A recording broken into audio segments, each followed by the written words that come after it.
School ತರಬೇತಿ ಕೇಂದ್ರ ಶಿರಗುಪ್ಪಿ ಗ್ರಾಮೀಣ ಮಟ್ಟದಲ್ಲಿ ಹೆಚ್ಚು ಮಕ್ಕಳಿಗೆ ಗುಣಮಟ್ಟದ ಶಿಕ್ಷಣಕ್ಕಾಗಿ ಶ್ರಮಿಸುತ್ತಿರುವ ತಮ್ಮೆಲ್ಲರ ಹೆಮ್ಮೆಯ ಸಂಸ್ಥೆಯಾಗಿದೆ. 17ನೇ ವರ್ಷದ ಬೇಸಿಗೆಯ ರಜೆ ಶಿಬಿರ 2026 1ರಿಂದ 10ನೇ ತರಗತಿವರೆಗೆ ಗಣಿತ, ಇಂಗ್ಲಿಷ್, ವಿಜ್ಞಾನ ಹಾಗೂ ಇಂಗ್ಲಿಷ್ ಗ್ರಾಮರ್ ವಿಷಯಗಳನ್ನು ಬೋಧಿಸಲಾಗುವುದು.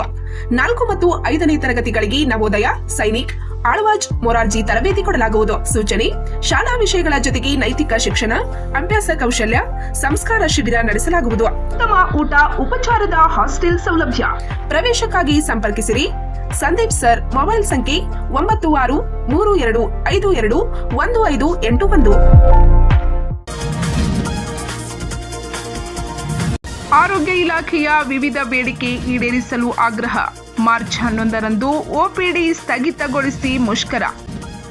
ತಮ್ಮ ಹಲವಾರು ಬೇಡಿಕೆಗಳನ್ನು ಈಡೇರಿಸುವಂತೆ ಆಗ್ರಹಿಸಿ ಬುಧವಾರ ದಿನಾಂಕ 11ರಂದು ಆರೋಗ್ಯ ಇಲಾಖೆಯ ಅಧಿಕಾರಿಗಳು, ವೈದ್ಯರು, ನೌಕರರು, ಹೊರರೋಗಿಗಳ ವಿಭಾಗದ ಒಪಿಡಿ ಕರ್ತವ್ಯ ಸ್ಥಗಿತಗೊಳಿಸಿ ಮುಷ್ಕರ ಪ್ರಾರಂಭಿಸಲಾಗುವುದು ಎಂದು ಕಾಗವಾಡ ತಾಲೂಕು ವೈದ್ಯಾಧಿಕಾರಿ ಡಾಕ್ಟರ್ ಪುಷ್ಪಲತಾ ಸುನ್ನದಕಲ್ ತಿಳಿಸಿದ್ದಾರೆ. 15ರವರೆಗೆ ನಾವು ಕಟ್ಟುಪಟ್ಟಿ ಧರಿಸಿ ಹೊರರೋಗಿ ಸೇವೆ ನೀಡದೆ ಕೇವಲ ಗುಪ್ತ ಸೇವೆ ಮಾತ್ರ ಒದಗಿಸುವುದನ್ನು ಅನಿರ್ದಿಷ್ಟವಾದ ಮುಷ್ಕರವನ್ನು ನಾವು ಘೋಷಿಸಿದ್ದೇವೆ. ನಮ್ಮ ಇಲಾಖೆಯಲ್ಲಿ ಇದುವರೆಗೂ ಈಡೇರದೇ ಇರುವ ನ್ಯಾಯಯುತ ಬೇಡಿಕೆಗಳನ್ನು ನಾವು ಇಲ್ಲಿ ಸಲ್ಲಿಸಿರುತ್ತೇವೆ. ರಾಜ್ಯದ ಎಲ್ಲ ಸರ್ಕಾರಿ ಆಸ್ಪತ್ರೆಗಳಿಗೆ ಕಾಲಕಾಲಕ್ಕೆ ಸಮರ್ಪಕವಾಗಿ ಇಲಾಖೆಯಿಂದ ಔಷಧಿಗಳನ್ನು ಸರಬರಾಜು ಮಾಡದೇ ಇರುವುದು, ವೃಂದ ಮತ್ತು ನೇಮಕಾತಿ ನಿಯಮಗಳನ್ನು ಪ್ರತಿ 3 ವರ್ಷಕ್ಕೊಮ್ಮೆ ತಿದ್ದುಪಡಿ ಮಾಡಲು ಸರ್ಕಾರಿ ಆದೇಶ ವಿದ್ಯಾರ್ಥಿಯೂ ಸಹ ಉಲ್ಲಂಘಿಸಿ 1973ರಿಂದ ಇಲ್ಲಿಯವರೆಗೆ ಆರೋಗ್ಯ ಇಲಾಖೆಯ ವೃಂದ ಮತ್ತು ನೇಮಕಾತಿಗಳ ನಿಯಮಗಳನ್ನು ತಿದ್ದುಪಡಿ ಮಾಡದೇ ಇರುವುದು.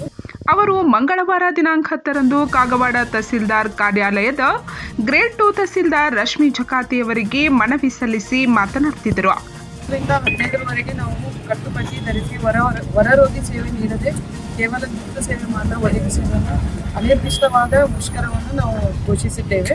ನಮ್ಮ ಒತ್ತಾಯದ ನಂತರ ಜಂಟಿ ನಿರ್ದೇಶಕರ ಹುದ್ದೆಗೆ ಬಡ್ತಿ ನೀಡುವ ಪಟ್ಟಿ ಪ್ರಕಟಿಸಿದ್ದರೂ ಅದು ಪ್ರಭಾರ ಜವಾಬ್ದಾರಿ ಮಾತ್ರ ನೀಡಲಾಗಿದೆ. ಉಳಿದ ಬೇಡಿಕೆಗಳ ಕುರಿತು ಯಾವುದೇ ಕ್ರಮ ಆಗಿಲ್ಲ. ನಮ್ಮ ಮುಷ್ಕರಕ್ಕೆ ಸರ್ಕಾರಿ ನೌಕರರ ಸಂಘದವರು ಬೆಂಬಲ ಸೂಚಿಸಿದ್ದು, ಜಿಲ್ಲಾ ತಾಲೂಕು ಮಟ್ಟದಲ್ಲೂ ಮುಷ್ಕರ ನಡೆಯಲಿದೆ ಎಂದ ಅವರು, ವೈದ್ಯರು, ಸಿಬ್ಬಂದಿಗೆ ವೈದ್ಯಕೀಯ ಶಿಕ್ಷಣ ಇಲಾಖೆ ಮಾದರಿಯಲ್ಲಿ ವೇತನ ನೀಡಬೇಕು. ಗುತ್ತಿಗೆ ವೈದ್ಯ ನೌಕರರು, ಎನ್ಎಚ್ಎಂ ಗುತ್ತಿಗೆ ನೌಕರರಿಗೆ ಭದ್ರತೆ ನೀಡಿ ವೇತನ ಹೆಚ್ಚಿಸಬೇಕು.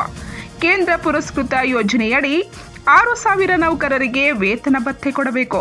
ಖಾಲಿ ಇರುವ 39,000 ಹುದ್ದೆಗಳನ್ನು ಕೂಡಲೇ ಭರ್ತಿ ಮಾಡಬೇಕು.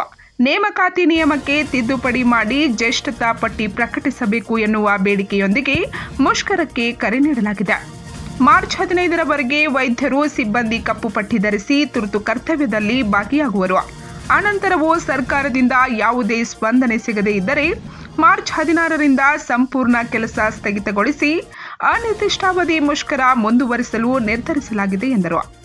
ನಮ್ಮ ಇಲಾಖೆಯಲ್ಲಿ ಇದುವರೆಗೂ ಈಡೇರದೇ ಇರುವ ನ್ಯಾಯಯುತ ಬೇಡಿಕೆಗಳನ್ನು ನಾವು ಇಲ್ಲಿ ಸಲ್ಲಿಸಿರುತ್ತೇವೆ.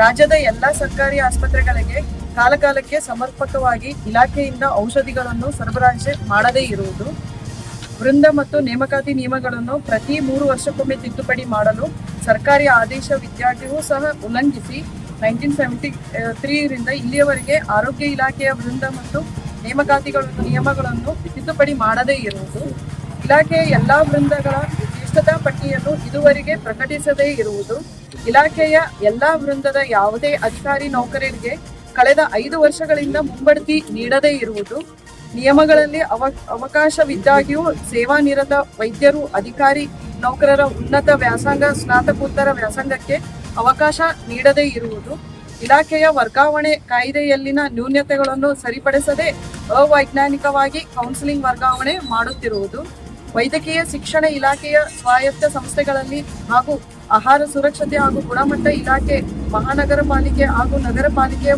ಮಂಜೂರಾಗಿರುವ ಆರೋಗ್ಯ ಇಲಾಖೆಯ ಕೆಡರ್ ಹುದ್ದೆಗಳಿಗೆ ನೇಮಕಾತಿ, ಮುಂಬಡ್ತಿ ಮತ್ತು ವರ್ಗಾವಣೆಗಳಿಗೆ ಆರೋಗ್ಯ ಇಲಾಖೆಯ ವೈದ್ಯರು, ಅಧಿಕಾರಿ ನೌಕರರನ್ನೇ ನಿಯೋಜಿಸುವುದು, ಸಾರ್ವಜನಿಕರಿಗೆ ಉತ್ತಮ ಸೇವೆ ನೀಡುವ ದೃಷ್ಟಿಯಿಂದ ಇಲಾಖೆಯಲ್ಲಿ ಖಾಲಿ ಇರುವ ವೈದ್ಯರು, ಅರೆ ವೈದ್ಯಕೀಯ ಹಾಗೂ ಇತರೆ ವೃಂದದ ಹುದ್ದೆಗಳನ್ನು ಭರ್ತಿ ಮಾಡದೇ ಇರುವುದು, ಗುತ್ತಿಗೆ ವೈದ್ಯರ ನೌಕರರು ಹಾಗೂ ಎನ್ಎಚ್ಎಂ ಗುತ್ತಿಗೆ ನೌಕರರಿಗೆ ಸೇವಾ ಭದ್ರತೆ ಹಾಗೂ ಕಾಲಕಾಲಕ್ಕೆ ಸೂಕ್ತ ವೇತನ ಹೆಚ್ಚಳ ಮಾಡದೇ ಇರುವುದು, ಇಲಾಖೆಯಲ್ಲಿ ಕೇಂದ್ರ ಪುರಸ್ಕೃತ ಯೋಜನೆ ಅಡಿ ಕಾರ್ಯನಿರತ ಸುಮಾರು 6,000 ನೌಕರರಿಗೆ ಹಲವಾರು ವರ್ಷಗಳಿಂದ 3-4 ತಿಂಗಳಿಗೊಮ್ಮೆ ವೇತನ ಭತ್ಯೆ ನೀಡುತ್ತಿರುವುದು, ಇಲಾಖೆಯಲ್ಲಿ ಕಾರ್ಯನಿರ್ವಹಿಸುತ್ತಿರುವ ವೈದ್ಯರು, ತಜ್ಞ ವೈದ್ಯರು, ಇತರೆ ಸಿಬ್ಬಂದಿಯವರಿಗೆ ವೇತನ ನೀಡುವುದು.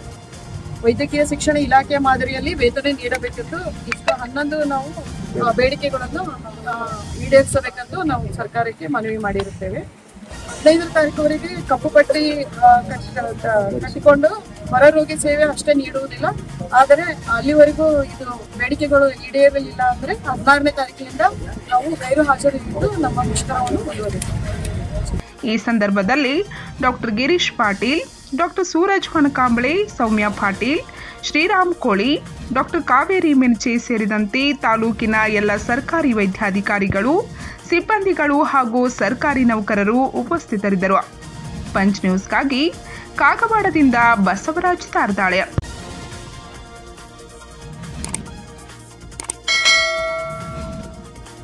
ಸಿರ್ಸಿಯ ಹಸಿರು ಪ್ರಕೃತಿಯಲ್ಲಿ ಬೆಳೆದ ಶುದ್ಧ ಮತ್ತು ಸುಗಂಧಿತ ಲಯನ್ ಸುಪಾರಿ. ಪ್ರತಿ ಕಾಳಿನಲ್ಲೂ ಇದೆ ನೈಜ ರುಚಿ ಮತ್ತು ಪರಂಪರೆಯ ಗಂಧ. ಆಯ್ದ ಗುಣಮಟ್ಟದ ಅಡಿಕೆ, ಮಧುರ ಸುವಾಸನೆಯ ಜೊತೆಗೆ ಜನಮೆಚ್ಚಿದ ರುಚಿ ಲಯನ್ ಸುಪಾರಿ.